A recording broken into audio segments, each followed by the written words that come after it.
Your mind is a giant powerhouse. It is receiving, importing, exporting thoughts.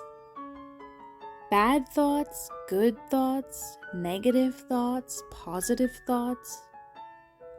Analyzing what's right and what's wrong, what's truth and what's lies.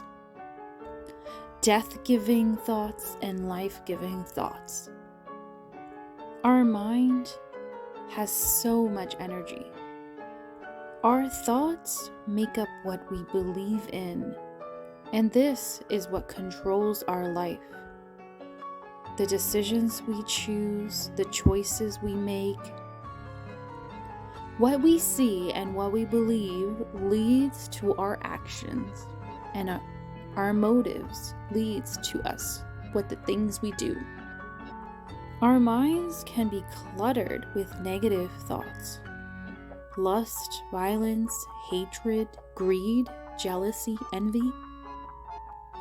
These things can affect us and contaminate us inside and cause mental illness, make us sick.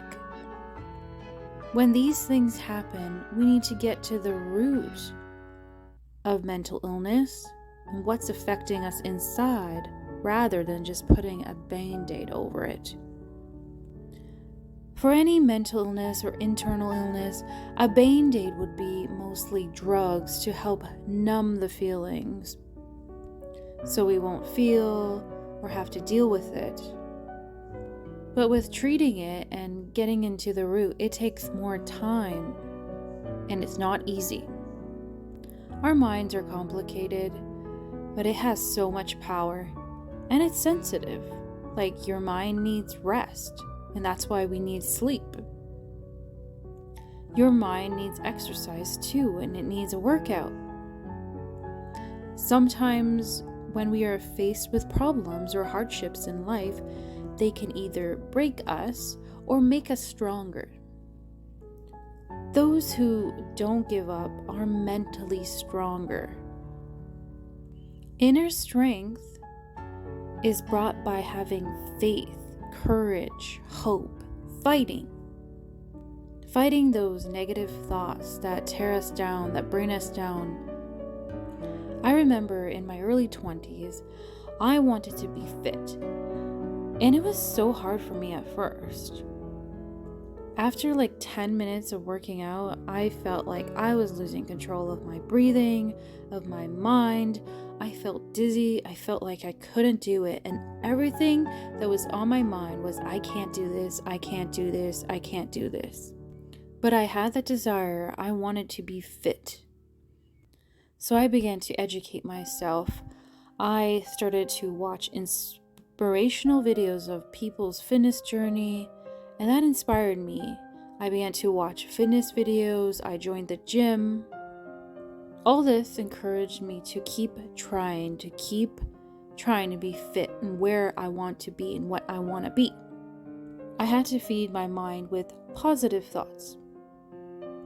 Now I'm in my 30s. I can run longer than I was in the early 20s. I can work out no problem because my mind is full of positive thoughts that I can do this and that I love doing this. I feel better when I exercise, when I work out, when I jog. When I got stronger mentally, I became stronger physically. Everyone has their own different level of when it comes to mental capacity. For an example, people going through war, not everyone comes back with struggling with PTSD. It all comes down to the mindset and what we allow to rule over our minds. The root of most issues is fear, and fear can consume us and eat us. When we have faith and courage and bravery, we aren't going to be afraid. We won't let fear rule us. Faith, courage, and hope keeps us strong. When we lose our hope, we lose our reason to continue living. When someone is drowning, it's fear and panic that's in their mind that kills them and they drown. If they were calm, they could realize that they could actually float. It is hope and faith that keep them afloat, and it would be faith that just keeps them alive. That's how powerful our mind is.